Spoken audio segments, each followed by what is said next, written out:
बाबा नीम करोड़ी के साप्ताहिक कथा संस्करण में आप सभी भक्तों का स्वागत है। आज हम जानेंगे महाराज जी के 3 विचार, जिन विचारों को देखते हुए महाराज जी ने अपना पूरा जीवन अपने भक्तों के लिए समर्पित कर दिया।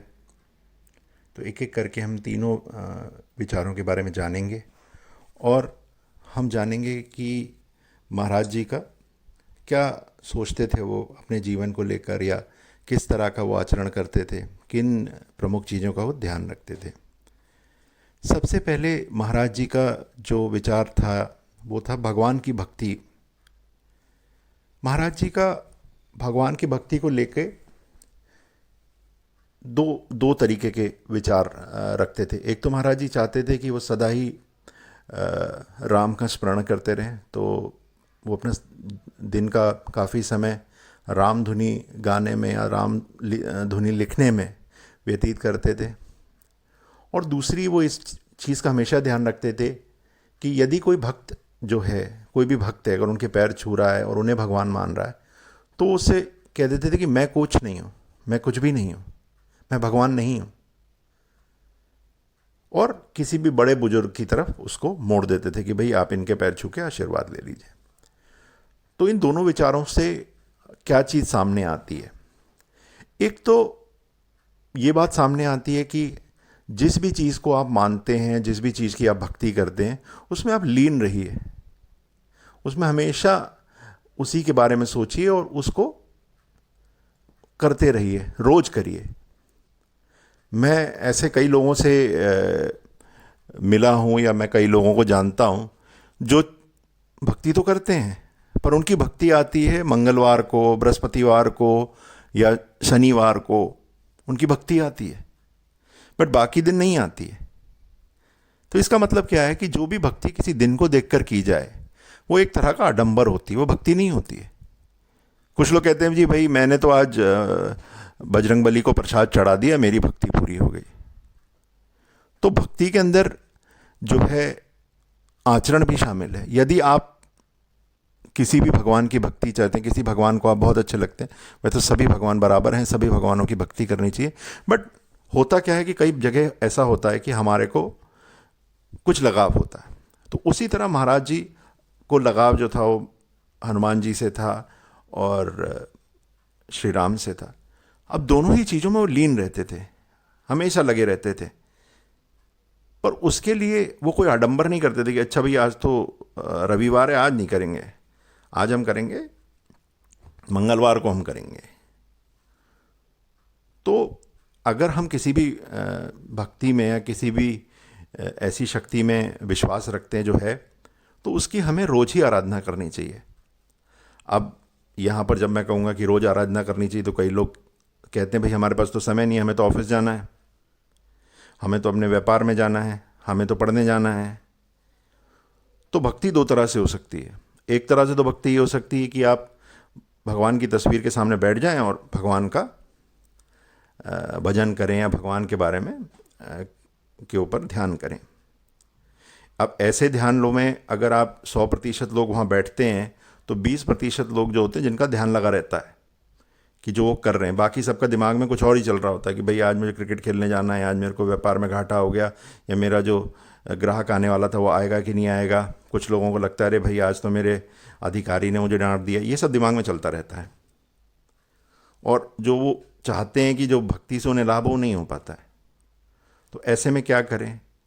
अब मान लीजिए आप महाराज श्री राम की भक्ति कर रहे हैं, तो यदि आपने उनके 2 गुणों को अपनी ज़िंदगी में ले आए तो आपकी भक्ति पूरी हो गई।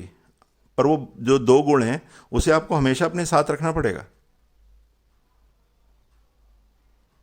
अब जो श्री राम की एक छवि है वो क्यों अलग है आज के संदर्भ में? क्योंकि श्री राम जो थे वो हमेशा सत्य के मार्ग पे रहते थे और कभी भी कोई गलत काम नहीं करते थे। इन दोनों चीज़ों को अपनी ज़िंदगी में लाइए, आपकी भक्ति चलती रहेगी। कोई ज़रूरत नहीं है आप घंटों श्री राम की मूर्ति के सामने बैठें, नहीं। तो इस तरह की भक्ति जो है वो आज की तारीख में बहुत ज़रूरी है। दूसरों को परेशान ना करें, किसी आदमी में वो ना करें, किसी में फ़र्क ना करें। एक तरफ तो हम लोग बात करते हैं, अब यहीं पे आप बात कर लीजिए, श्री राम जो थे वो सबको बराबर समझते थे, चाहे वो शबरी हो, चाहे जो वो नाविक जिन्होंने उसे पार कराई नदी, कोई भी हो, वो उसको बराबर समझते थे। अब यहाँ हमारे जीवन में क्या हो रहा है, एक तरफ तो हम कहते हैं कि भैया हम तो बहुत पढ़े लिखे हैं, हम तो बिल्कुल हर एक आदमी को बराबर समझते हैं, पर दूसरी तरफ क्या करते हैं हम, हमारे घर के जो सफाई के लिए जो आते हैं हमारे यहाँ, उनके कप अलग कर देते हैं। हमारे यहाँ जो तो कार्य करने आती हैं, उनके हम बर्तन अलग कर देते हैं। उनके बच्चों को हीन भावना से देखते हैं, अरे इनको क्या आता होगा। तो इस तरह की चीज़ें आजकल बहुत हो रही हैं। मैं देख रहा हूँ कि एक तरफ तो आदमी अपने आप को कुछ और समझता है, बहुत बहुत ही ज़्यादा सही समझता है, और दूसरी तरफ उसका बिल्कुल विपरीत करता है। आज की जो अभी एक छोटी सी घटना हुई है दिल्ली के अंदर, अब उसमें कौन सही है कॉल गलत है मैं नहीं जानता। 2 महीने से तो हम लोग बात कर रहे हैं कि सब हम लोग अहिंसा प्रेमी हैं, और एक दिन हम इस तरह की घटना हो जाती है। उस घटना में दोषियों को ढूंढना बहुत आसान है, या दूसरों के ऊपर दोषी बना देना बहुत आसान है। कोई खूनी नहीं कहता मैं खूनी हूँ, वो कहता है अरे मैंने जो खून किया वो इसकी वजह से किया है, या ये खूनी है। तो आप सभी लोगों से निवेदन यही है कि आप भगवान की भक्ति करें, तो उन जिन भी भगवान की आप भक्ति कर रहे हैं उसकी जो है कुछ चीज़ें अपनी ज़िंदगी में ले आइए, अपने जीवन में उसको लाइए, आपकी भक्ति पूरी हो जाएगी। आप शिव भगवान की भक्ति कर रहे हैं तो उतना धैर्य तो लाइए अपनी ज़िंदगी में। एक तरफ तो आप शिव भगवान की भक्ति कर रहे हैं और हर छोटी छोटी बात पे आप नाराज़ हो जाते हैं, लोगों से लड़ बैठते हैं, तो वो भक्ति किसी काम की नहीं है।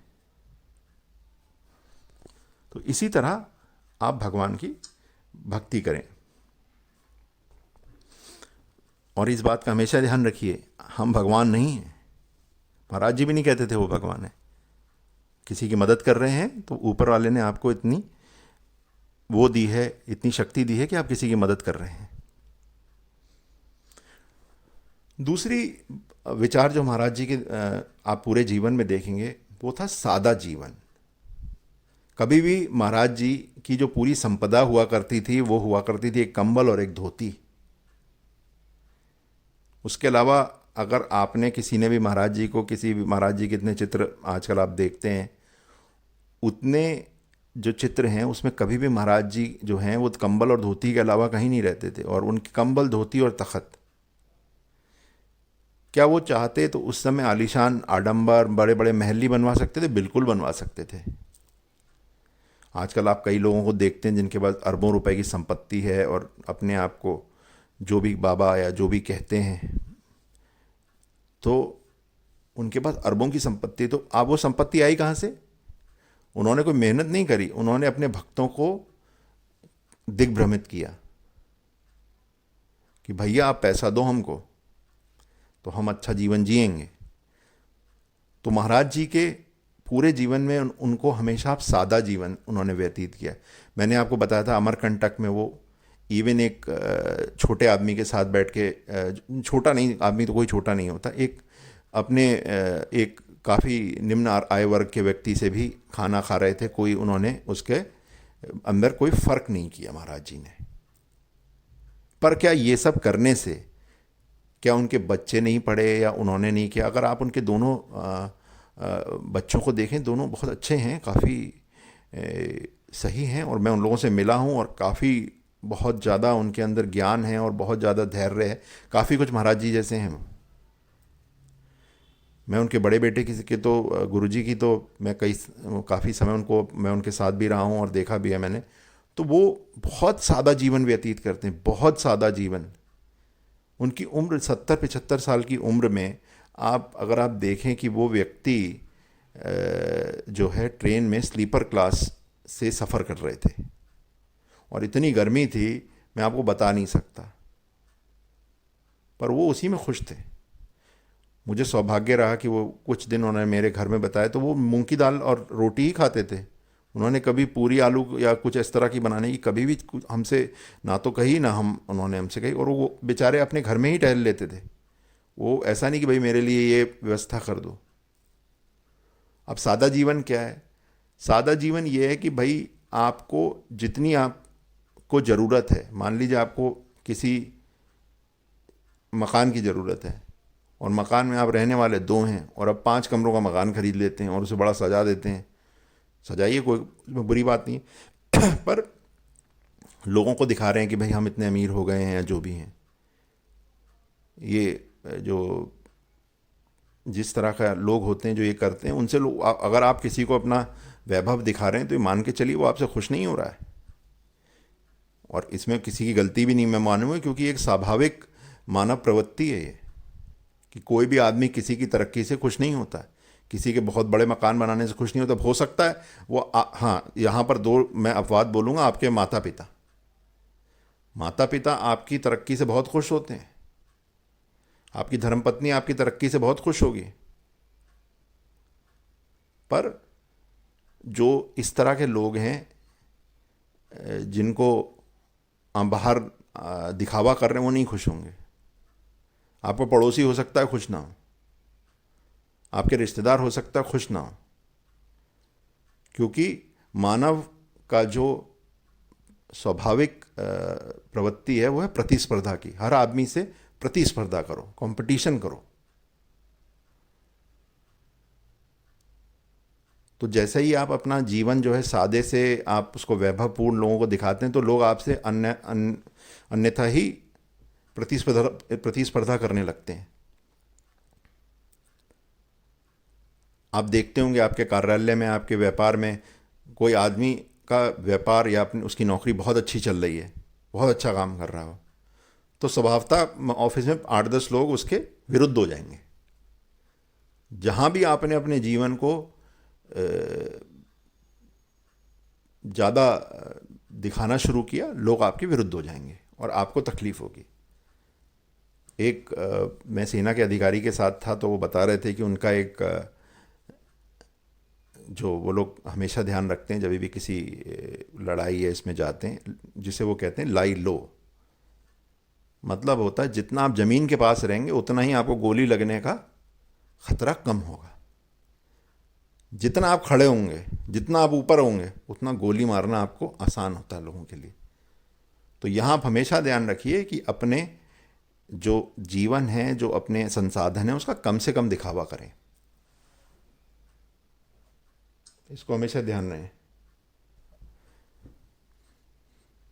और तीसरी जो विचार है वो महाराज जी का है ज्ञान का प्रसार। महाराज जी ने हमेशा अपने ज्ञान को अपने भक्तों के साथ बांटा है, और यही आपने अपना ज्ञान है। अगर मान लीजिए आपके अंदर कोई, आप कुछ चीज़ जानते हैं और आप बढ़िया कर रहे हैं, जानते हैं, तो उसका प्रसार करिए। और आजकल प्रसार के तो बहुत सारे साधन उपलब्ध हैं, पहले की तरह तो है नहीं। अगर आपको कोई अच्छी आप मान लीजिए आप गणित अच्छा जानते हैं, तो लोगों को गणित पढ़ाइए। अगर आप विज्ञान में आपकी रुचि है तो विज्ञान पढ़ाइए। आजकल तो आप बहुत आसानी से कर सकते हैं। अपने गरीब बच्चों को पढ़ाइए, यूट्यूब पे पढ़ाइए। तो आखिर इस सब चीज़ों से क्या होता है? जितना आप ज्ञान को बढ़ाते हैं उतना ही आपका ज्ञान बढ़ता है। अब इसके पीछे बात क्या है? अब मान लीजिए आपको आपने मन में बना लिया कि भाई मुझे ये गणित में बहुत अच्छा आता है, आज तो मैं यूट्यूब पे एक चैनल बना के लोगों को बताऊंगा। तो आपको उसकी तैयारी करनी पड़ेगी, और जब आप उसकी तैयारी करेंगे तो आपका ज्ञान अपने आप बढ़ेगा। और वहाँ पर मैं सिर्फ यूट्यूब की बात नहीं कर रहा हूँ, आप किसी भी क्षेत्र में जाके कर सकते हैं। मान लीजिए आप बागवानी बहुत अच्छी करते हैं, तो आप कोई ख़राब ज़मीन पड़ी हो, जहाँ गंदगी पड़ी हो, वहाँ आप 2 पेड़ लगा दीजिए। तो उससे चीज़ें सही हो जाती हैं। यदि आप लोगों को इस कैसे चीज़ें बदल जाती हैं, मैं यहाँ पढ़ूंगा नहीं कि किसने कितने पैसे खाए या क्या हुआ। जो अगर आप लोग दिल्ली एनसीआर से अगर आपको जानकारी है, तो वहाँ पर एक दलित प्रेरणा स्थल बनाया गया है। उसका नाम दलित प्रेरणा स्थल है, जो मायावती जी ने पूरा बनाया है।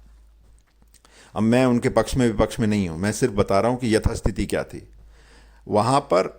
उस पूरी जो चीज़ उन्होंने बनाई है, जो गार्डन समझ लीजिए, प्रेरणा स्थल समझ लीजिए, जो भी बनाया उन्होंने, उससे पहले वहाँ क्या था? अगर किसी को याद हो, कोई पुराना वहाँ का रहने वाला हो, तो वहाँ पूरा जो एक नाला बहता था, उस जगह के पीछे एक नाला है, या यमुना जी का के इस तरफ एक नाला बहता था, और वहाँ एक पुराने तरीके के बाग बगीचे हुआ करते थे, और वो बाग बगीचों की कोई रख रखाव नहीं होता था। उस बाग बगीचों में सारे गलत काम होते थे रात को। जो ये फिल्म सिटी के बिल्कुल दूसरी तरफ बना हुआ है, जो मायावती जी ने बनाया था, तो वहाँ बहुत गंदगी थी और सारे गलत काम होते थे। और हम लोगों को, मैं उस समय फिल्म सिटी काम करता था, तो मुझे वहाँ पर कोई भी, उस समय तो भाई ये बसों का इतनी व्यवस्था हुआ नहीं करती थी, तो उस तरफ जाने को कोई राजी नहीं होता था। रात को कहता भैया हम नहीं जाएंगे, चोरी चकारी हर चीज़ होती थी, हर गलत काम उस जगह होता था। और आज की जगह, आज का आप मान के चलिए, अब वहाँ जिसने भी किया हो भाई, पैसे जो भी हों, उसमें मेरे को नहीं पढ़ना है, ना मैं उसका कोई जिम्मेदार व्यक्ति हूँ कि मैं उसके बारे में कोई भी बात करूँ, मुझे नहीं मालूम है। पर आज की तारीख में बहुत सुंदर जगह है, विदेशी लोग आते हैं, हम लोग आते हैं, अरे बड़ा बढ़िया साफ सुथरा बना हुआ है। तो अगर आपके पास साधन है किसी भी तरह के ज्ञान के प्रसार की, तो आप करें। अब यहाँ हम बात करते हैं डॉक्टर भीमराव अंबेडकर लो, आप श्री राम लो, जो भी आपके, जिन लोगों के पास भी ज्ञान था, भगवान राम ने भी ज्ञान दिया। ये जब आप मानिए, जब रावण अपनी देह त्याग रहा था, उसने भी ज्ञान दिया लक्ष्मण जी को। तो ज्ञान का प्रसार बहुत जरूरी है। अगर हम चाहते हैं कि हमारे इस भारतवर्ष की तरक्की हो, तो हम सबों का जिम्मेदारी है कि जो भी हमारे अंदर ज्ञान है हम लोगों में प्रसारित करें, तो हम जैसे कई लोग बने।